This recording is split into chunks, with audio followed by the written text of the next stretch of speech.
session is being recorded. Everyone that's a panelist, we do encourage you to share your screen or go on camera if you are talking, if you are able to. If not, that's okay. There are public attendees, and there will be a public comment period at the end of the meeting for anybody from the public that would like to make a comment. If you are going to use the chat feature, just try to remember to send your chat to everyone so that everyone can see it. Just adjust the to box. It's a drop down where you can send that message to everyone. And with that, I am going to quickly go through roll call alphabetical order by last name. So Mike Bayek. I'm here. Great. Josh Boots. Also pull up my panelist screen so I can see who's here. Josh is on vacation. Great. Okay. Abraham. I'm here. Great. Chelsea Coffin. Here. Thank you. Jen Comey. Here. Jeanette Fernandez. Don't see Jeanette. Alan Francois. Don't see Alan. Sharon Gaskins. Don't see Sharon. Jessica Giles. Here. Great. Will Henderson is here. We know this. Hubila Huddleston. Here. Great. Leicester Johnson is on vacation. So Jamie, you're filling in for Leicester today, right? Yes, and I'm here. Great. Thanks, Jamie. Mary Levy. Here. Jack McCarthy. I'm here. Great. Alonzo Montalvo. I'm here. Stephen Regis. Don't see Stephen on the list. Kathy Riley. Here. Allison Rode. Here.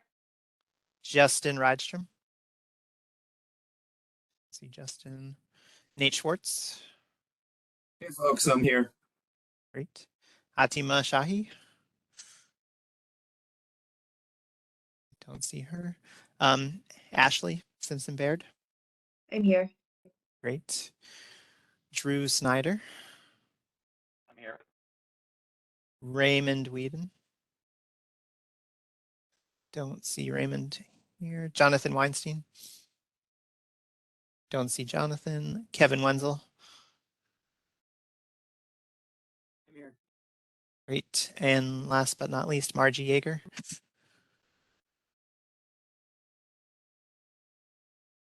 See you're in attendance. I can't hear you. You might be on mute. I'm sorry. I'm here. Oh, can you hear me? great. Yep, I can hear you now. Great.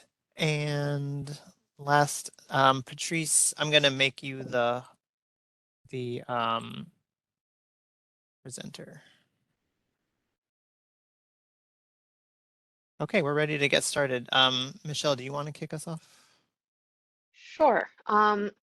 Hey folks, hope folks had a good holiday, got some rest, and happy new year. So today we have about an hour together, a shorter period of time together just as we wrap up. This is our final working group meeting and convening all together as a group. So wanted to just start with a thank you to everyone for all of the really, I think, robust engagement over the last 6 or 7 sessions that we have had over the fall and winter. OSCE will be preparing to submit the UPSFF Working Group report and then publishing it on the OSCE website. And so this is our final meeting to just wrap up where we are with recommendations and discuss any final thoughts that folks have. So just as a reminder from last meeting, we met on December 15th to review the 5 recommendations that were posed by the working group. We got through the first 4 of them, and then we kind of ran out of time when we got to the foundation level. So we want to spend the first chunk of today kind of wrapping up that discussion around the foundation level. I will pull up my screen with that specific language and have a similar discussion as we did for the first 4 recommendations for any specific changes, perspectives, thoughts that folks want to add there. And then we will use the remainder of the conversation to have a discussion. You'll remember last time we kind of tabled any conversation around trade-offs or prioritization between recommendations. So we'll use the last portion of our discussion today to focus in on that section. And as always, we'll end with a public comment period for any of our public attendees. And then our plan is following this session based on the edits that were recommended in the December 15th meeting, as well as the edits during today's meeting. We will send out we'll call it draft final set of recommendations for folks to review and look at in case there are any kind of glaring errors, things that we have miscaptured based on what has been stated over the last several working group meetings. Any questions on that before we dive in?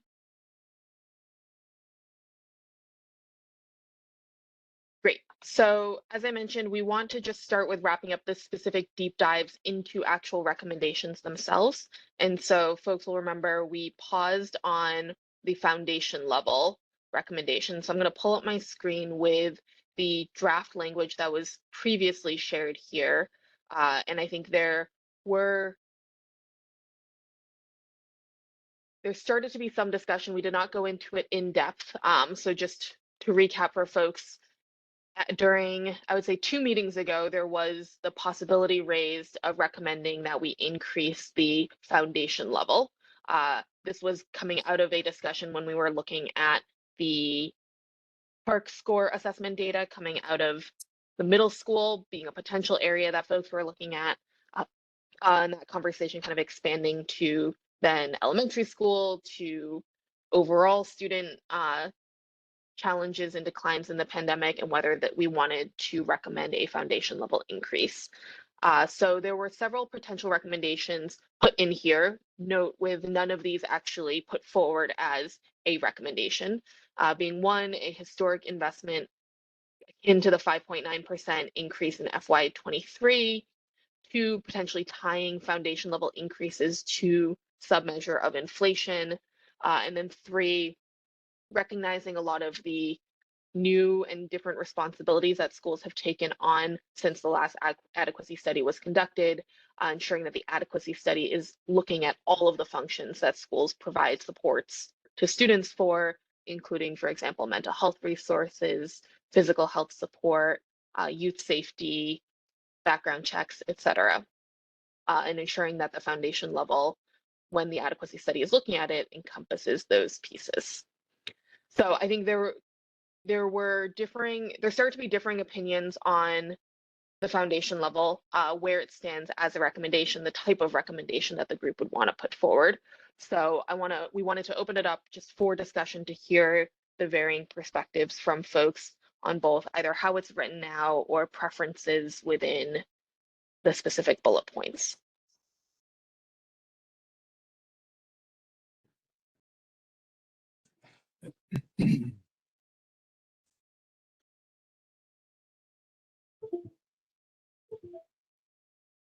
Michelle, could you review for us how much we've already asked for in the other 4 recommendations? Yes, so in the very first recommendation, that was for a technical working group, and the cost there was about $100,000 to $150,000 for one FTE. The adult recommendation was $5 million, close to $5 million. The next recommendation, just pull it up, was around the adequacy study itself, which doesn't have a specific cost associated. And then the at-risk recommendation, this could vary. So we didn't put a specific recommendation in here again for exactly what it should be raised to, but noting that every 0.01 increase costs $5 million, and bringing it to the adequacy study level, I believe would be close to between 50 to 60% increase. Yeah, and I see Mary's comment in the chat, which is also what I was thinking of. You know, we know the council passed, a budget thing for DCPS that requires a change in, it requires something with how the UPSFF is used and the WTU contract. It seems, we would have to have some basis for recommendation on this foundation level. We couldn't just say, just increase it. I mean, especially because we did, and from my since we did the at-risk and we did the adult, I think it makes sense to require the adequacy study to provide cost estimates on what the schools actually do. But I'd be curious what other people have to say, and I would, if Mary could give us, has more information on what the teacher's contract will cost, that would be helpful. And what we already know that the UPSFF would have to be raised by.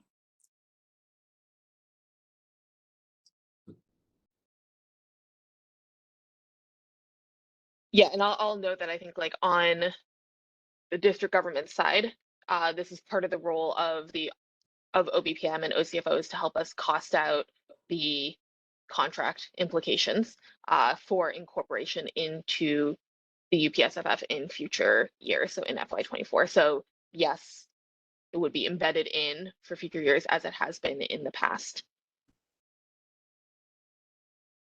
And I think, Kathy, it sounds like the potential supposition that you're putting forward is rather than us naming a cost, particularly given this dynamic, focusing in on what the adequacy study recommends rather than putting forward a recommendation for a percentage value, given we don't know what is going to be baseline anyways, would be a potential path forward.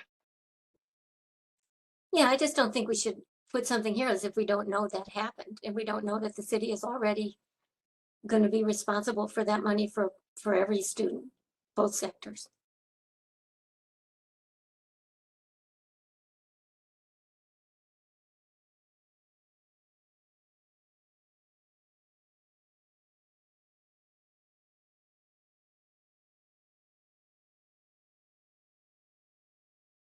And Kevin just added in the chat that there will be a fiscal impact statement for the WTU contract. And then there's also a question from Jamie.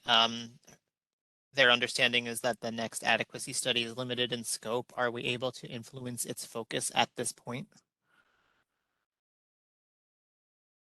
I think it's limited in scope in that we do have a certain budget for it, right? So it cannot be everything. However, I do think, yes, we can influence its focus at this point. And in particular, I think in ways that we are looking for it to take into consideration specific things. I think that is absolutely something that we can take into consideration. And I think this idea that, you know, costing out educational services is one thing, and costing out the spectrum of supports that schools provide as a cost of what we consider an adequate education is, I would say, a reasonable request of the adequacy study and not what I would consider out of scope for what it's hoping to accomplish. I think one thing that's not clear to me with that third bullet though is, like mental health. I mean, which mental health services? Because there's the psychologists and social workers in schools that, I mean, at least within DCPS, are a little bit more academic focused than like the clinicians that are coming through the behavioral health program at a DBH. Safe Passage, again, my understanding that's CBOs doing that work. So I guess there may need to be some clarity there because there's a lot of money that the district is spending that is not happening at the school level, it's happening in other agencies. So are we saying that the adequacy study is looking at that? Is it one or the other or both?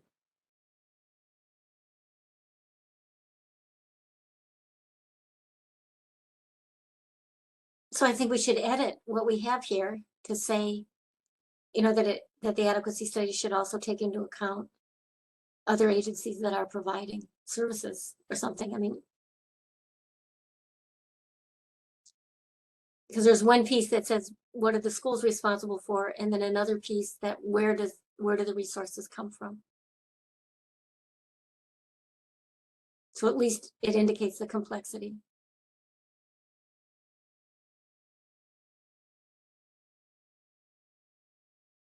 Yep. So it sounds like editing that to talk about the non-educational services and the distinction between what is provided or expected of a school to provide versus what the city is supporting with. And I think Kabila named some of the very important distinctions and possible citywide resources that are offered, or physical people that are placed in schools that are paid for by the city rather than by the school. One thing here, so when I wrote that bullet, it was in response, I think, largely to something that Raymond had raised at a previous meeting. The idea, and I think to paraphrase what he said, there's a number of responsibilities that schools have today that they did not have in 2013 or 2014. And so framing what does it cost for a school to be adequate needs to incorporate those responsibilities as well as responsibilities that schools had in 2013 and still do have. So if a school has to conduct more in-depth background checks on staff, they didn't have to do that 10 years ago, that has a cost. That cost should be incorporated into what it means to have adequate funding for schools. The school has to do certain mitigation measures in response to COVID. Those costs should be incorporated into what it means to have adequate funding for a school. So that was the thinking behind this bullet. I think Kwabila's point is well taken, though, that some of these things are not happening at the school level, or some similar things are not happening at the school level. And that's another question to look into as well.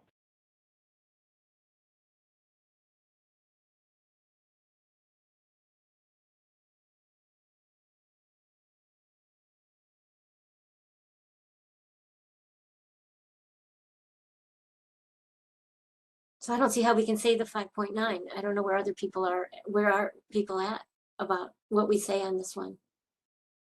Yeah, I think, Kathy, I feel in the same boat. I mean, I don't think that this group discussed this enough for us to have a solid statement about this. I think it leverages, you know, language that has been used in the past, and like maybe that's the justification for it. But it seems like this particular item wasn't really the focus of this group, and I think the fact we're, you know, sort of struggling on a rationale and pointing to an adequacy study that has not happened yet, but that we know will happen, maybe that is the way to get in there. But it does not feel like we have enough information for this group to make a solid recommendation at this time.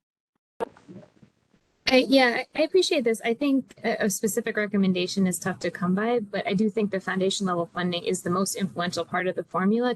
So to stay silent on it seems a little strange to me. And maybe there's a way to say, we don't have a specific number in mind, but we understand, but commensurate with the WTU contract, or some way to finesse that a bit and to say, we know there are going to be greater needs next year financially. I do think it needs to stay in there along with the adequacy study bullet point, something about an increase.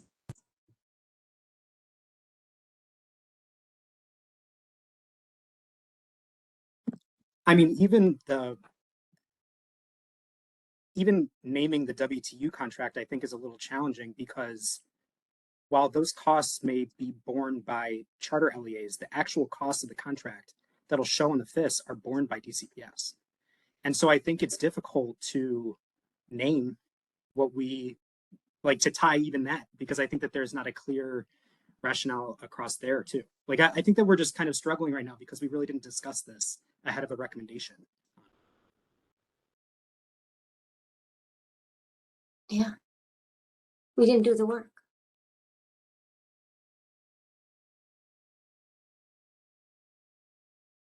I agree, we haven't discussed this. What about that second bullet, though, in terms of just naming inflationary pressures, which have certainly increased costs across the board, and not necessarily tagging a specific percentage to it, but just addressing that we recommend that there is some increase to foundation level funding commensurate with inflation.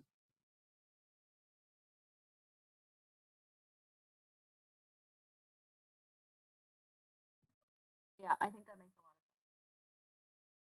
a lot of sense. Yeah. Margie, I think you're speaking, but your volume's cutting in and out now. When you're leaning, that's good. Can you hear me now? I'm sorry. Yeah. I was just going to say, I really agree with that inflation statement. I think that's a really important external factor that influences the entire system, and it just can't be ignored. Thanks, Margie. Mary, it looks like you have your hand up as well. Yes, inflation, if it includes negotiated pay increases, because if negotiated pay increases are not covered, then the schools go backwards. They don't have the money to cover. And I don't know that there's a standard definition of inflation which covers that.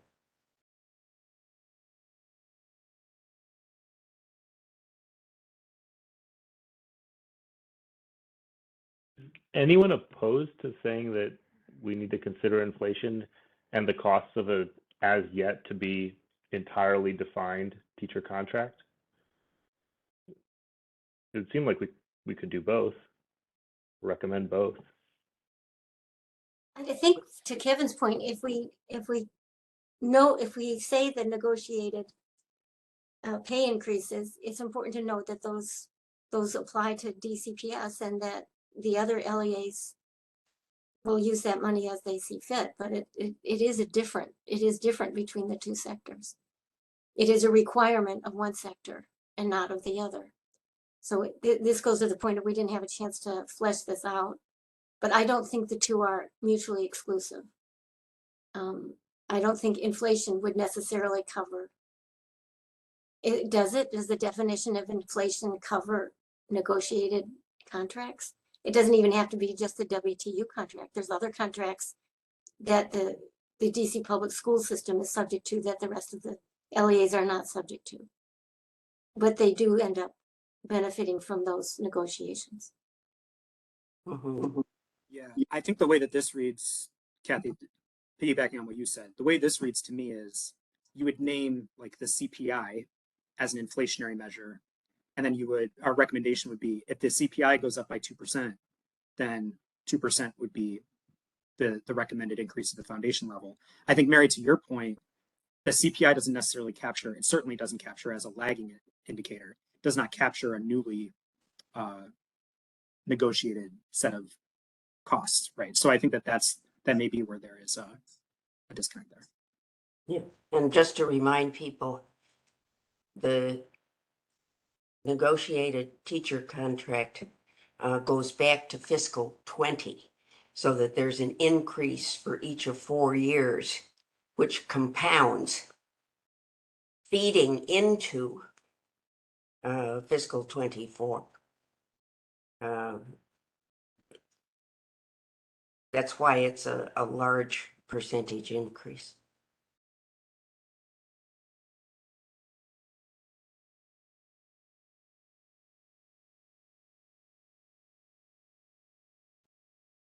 Right, so it sounds like there is consensus around one, recommending that the adequacy study recognize that the expectations of a school have changed over time, and the supports that a school is providing to ensure students are successful go beyond educational services. And so as the adequacy study considers the foundation level, it should consider the school level burden of those services, recognizing that some are also provided by the city. And there's a recommendation that the foundation level increases are tied or benchmarked in some way against inflationary factors. Yes. Any final flags or concerns on this one before I kind of close out this specific discussion? I had just put in the chat that we could add the phrase At a at minimum. So that allows, we're not saying like only do that. We're saying at least do this. And with, I don't know. It's one way to get around some of what people are talking about. Like there's probably higher costs than what the CPI is using. I don't know, like at DCFPI, when we do our projected inflation, I mean, we use the CBO projection, right, from BLS. We're not using the DC area. We're actually using, because DC area, the data doesn't have projections. So I think as saying like at a minimum gives us more room if people feel comfortable with that. Yeah, it sounds like it.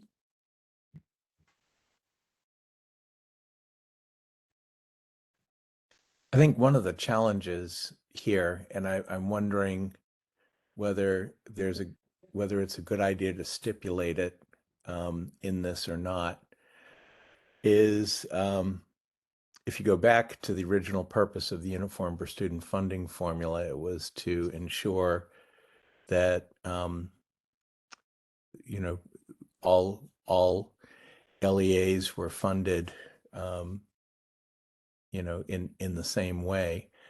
And I think one of the things that we're understanding as we go through these bullets is that since that was established, there are a variety of other responsibilities now that are sort of off the balance sheet, and that there are just different sources of funding from agencies that go to certain LEAs that others don't, and that there are things that affect the costs of certain LEAs that do not affect the others. And I think that's what makes it a challenge to recommend a certain amount, because some of this is negotiated, some of this flows over multiple fiscal years, and so forth. And the idea is that you're trying, I think the goal here is to provide a similar amount of funding to every LEA that's educating children in the District of Columbia.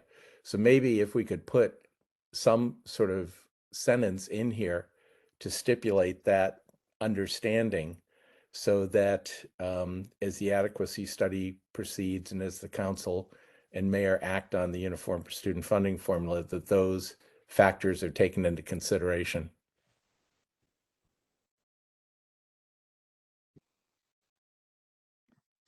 I do think, Jack, I hear you on that. I do think that there is a little bit of a chicken or egg thing here, though, with the adequacy study question in particular, because if DCPS has a wildly different cost base from charter LEAs in a way that makes it such that funding in the exact same way doesn't make sense, then I don't want to name across all of us that that's an understanding of ours. I feel like we need, I mean, this is part of the reason why I really would have pushed for an adequacy study to be completed and reviewed by this group before we discuss this.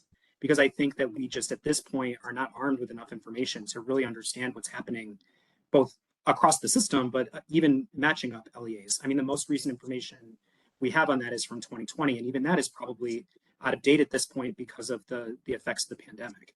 And so this recommendation, I think, needs to be narrowed. I think we have already, Michelle, from what you said, I think that there are some consensus on a few of these items. And I do think it can't be super specific because we just don't have the information on it at this point. And I mean, I look forward to understanding more about it, but I think at this point we don't have it.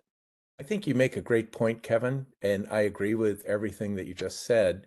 I think one of the challenges I think that that occurs again and again is the sequencing of these important initiatives, I guess, or these studies, and perhaps we stipulate or perhaps we reference that in here in making a recommendation that that the sequencing of these be more logical, or that these processes talk to each other more intentionally, which I think was the spirit that Abe's comments at the beginning of the process here were aimed at. I think everyone is trying to do good work. Everyone's trying to make solid recommendations, but in some cases we don't have the data to support what we're feeling or thinking or seeing.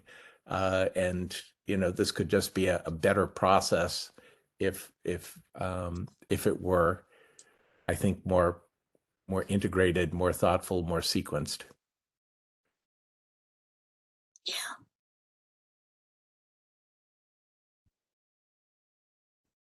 Perfect. I think that is something that we can kind of name ahead of, because I think this has come up for multiple recommendations and is also a reason why one of the recommendations is naming things that the group hopes the adequacy study will review. So I think that is something that we can name as kind of overall context prior to even listing what our recommendations are. Is that like this group had like struggled with having limited data at the time, knowing that an adequacy study and the common financial reporting standards are going to come out in the next 2 years, which will provide significantly more information.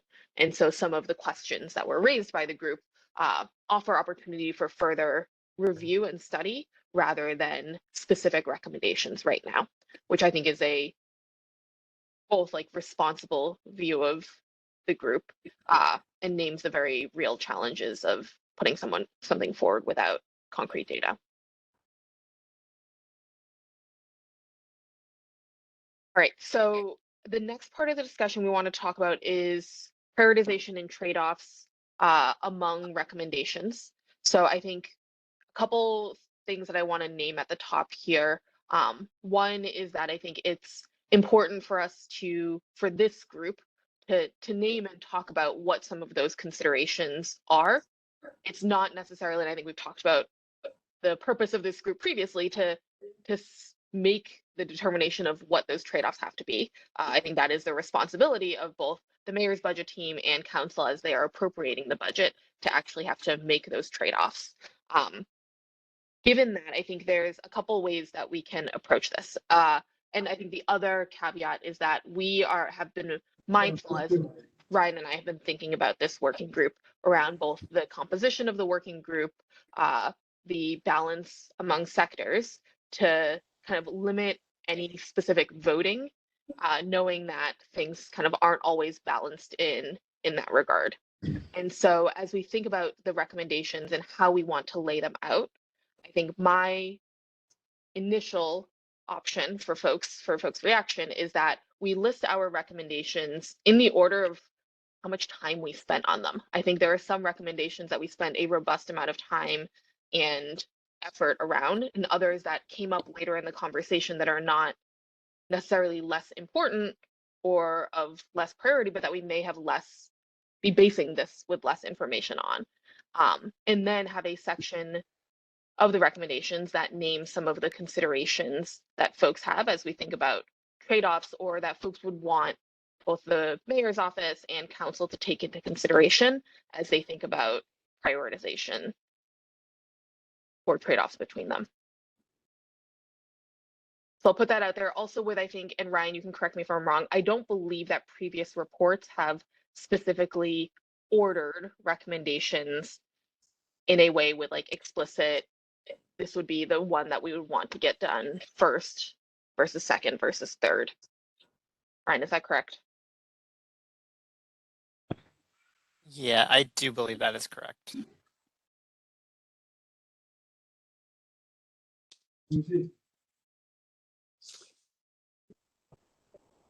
I like that you would start with, you know, a lot of our concerns about the process, about the sequencing, and about, you know, the difficulties that I think that underpinned a lot. You know, there seemed to be consensus around the adult.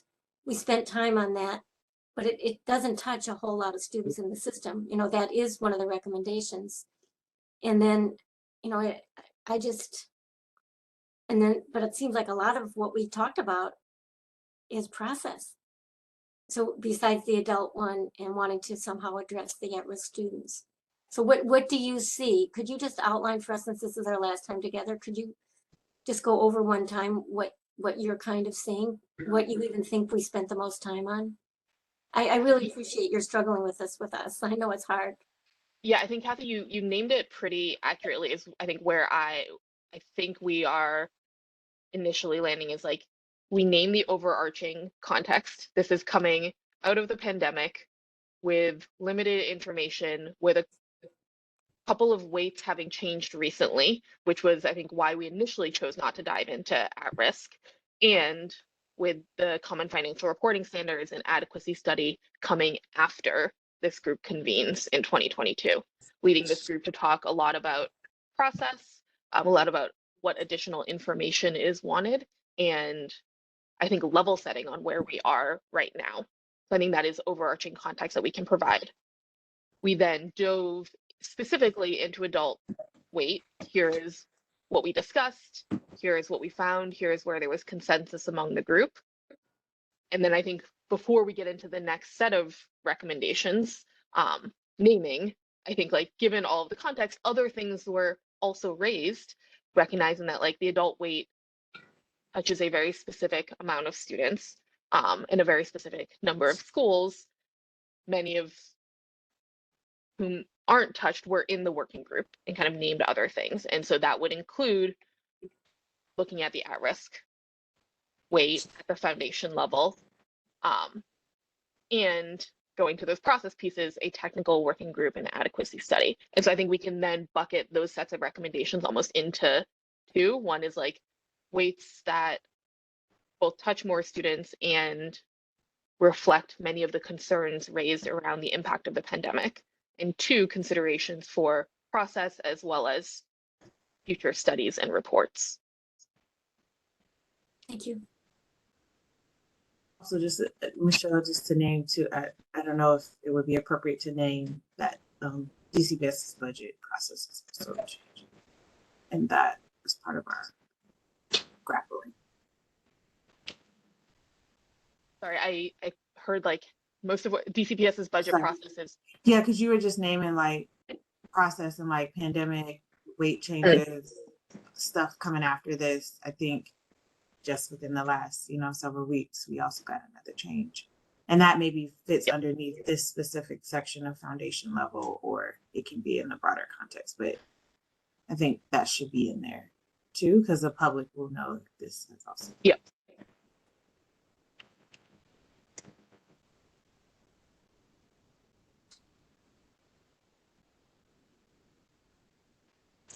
Any other reactions or thoughts from folks kind of in the way that I've laid it out here that you feel like is either missing, needs to still be called out, should be addressed differently?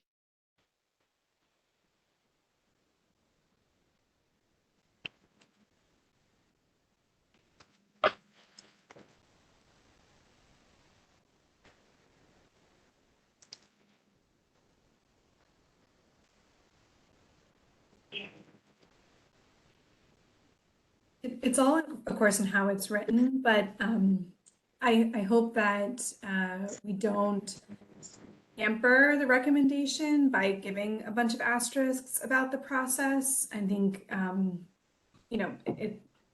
they'll come down to how the words are put on the paper, but, I hope that it was a enthusiastic support of the recommendation around adults. And so I don't want to just end up caveating our way out of standing behind that recommendation. If that makes sense.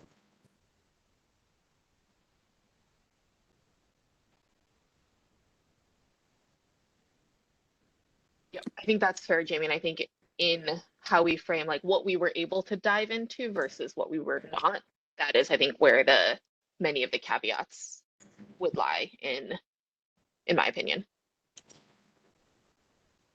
I think I'm kind of digesting what Kabila said too on the kind of, challenging new things that have come up.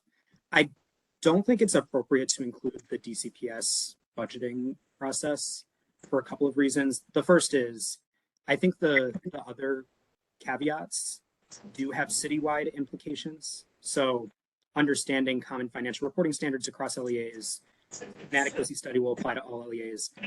That one feels like it's really just specific to DCPS, and in a way that might not make sense. I do agree that it does have, it certainly has implications for us, but I think understanding the kind of overall push of what we're trying to say there, I think should be more pertinent to a citywide lens than just the experience of one LEA.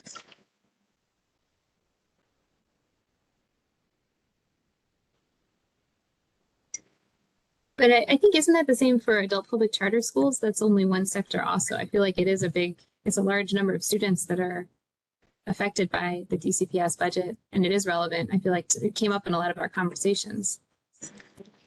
But not the budgeting process specifically that we allocate. Like the UPSFF comes to the LEA and then we distribute, right? I think what I'm saying is a distinction between the WTU contract, which I think did come up to a certain degree, and then the DCPS budget bill, which I don't think that we have talked about in like the chairman's budget bill has not, to my understanding, like come up, or from my recollection, come up during these specific working group conversations. And I don't know if folks were just talking about one versus the other. I do think it's important to name though, because it's sort of one of the reasons that we're talking about an ongoing group is it's an example of not like policy changes happen on a 2-year cadence commensurate with when this group meets. They happen constantly.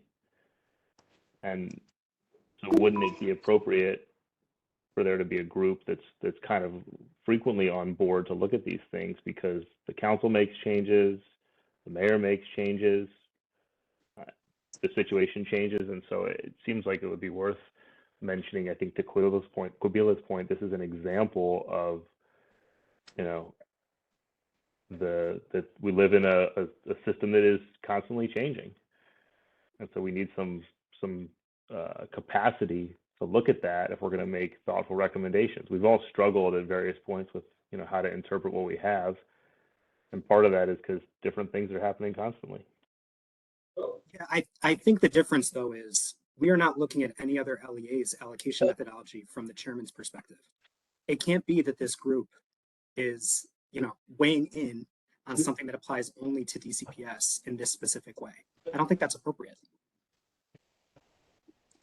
I agree with Kevin that this is I think it goes to Jack's point that we have 69 LEAs that actually all budget and they have their own budgeting process. This isn't about how the UPSFF gets allocated to DCPS. It's about what DCPS does after it gets allocated.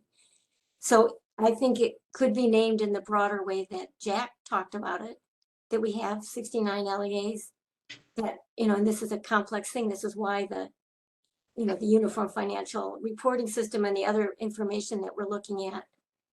And if we're going to look at the different ways all the LEAs budget and how that affects the work, I mean, I know DCPS is the largest one, and that this is it's a big deal, but I think I agree with Kevin that it, and we don't even know how that's going to work out. It is an example, but we're giving a lot of examples. Do we need to give that as one of the examples?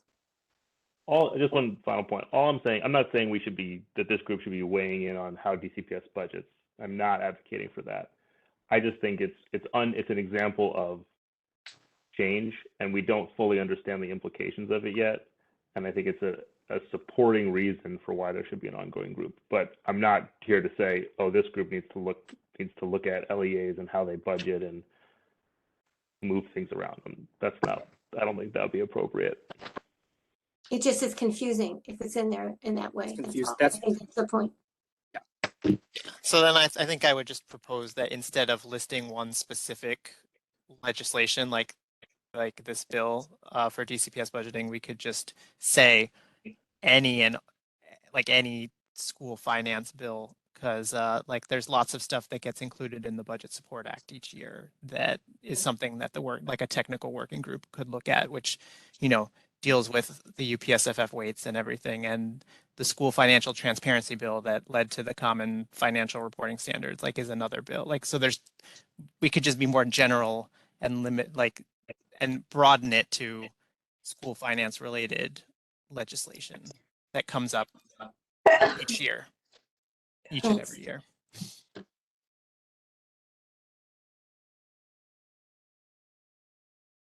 We have about 12 minutes left. Ryan, I do want to make sure we open this up for public comment as well. We can continue this conversation and just the conversation in general about how we're laying out the context for the overall recommendations and any other considerations that folks have kind of within the recommendations that we have that they would want to make sure from our previous conversations are named here. Yep. And if there's anyone that is attending that would like to provide public comment, you can use the raise your hand feature and I can unmute you. You could send me a chat message in the chat letting me know that you want to share something, and I can unmute you. So I'll just give you a moment if anybody wants to speak.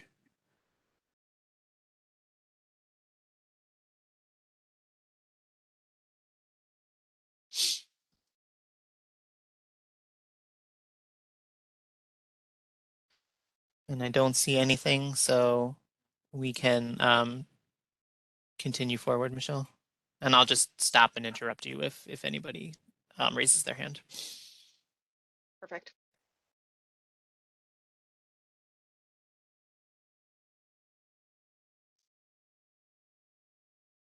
And then Jamie, I think it segues well into just like overall next steps in case no one does have any other comment, is that Ryan and I will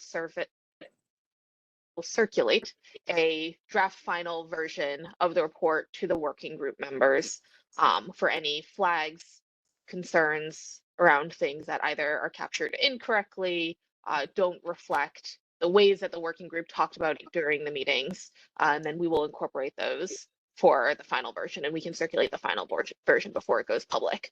What I do want to caution and name is that any edits that folks put in, or requests should be ones that are like around making sure that we're capturing things that were named in the public meeting accurately, rather than adding in anything new, because I would just want to be mindful of collective group input.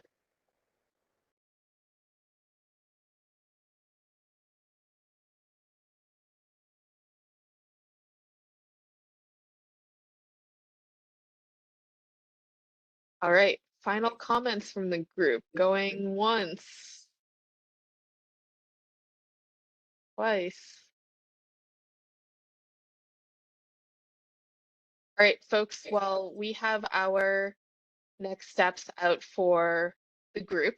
Ryan and I will circulate back out a draft final version that incorporates the edits from last meeting. Thank you to the folks who had kind of taken on specific edits for various portions, who have sent those over. That's very much appreciated.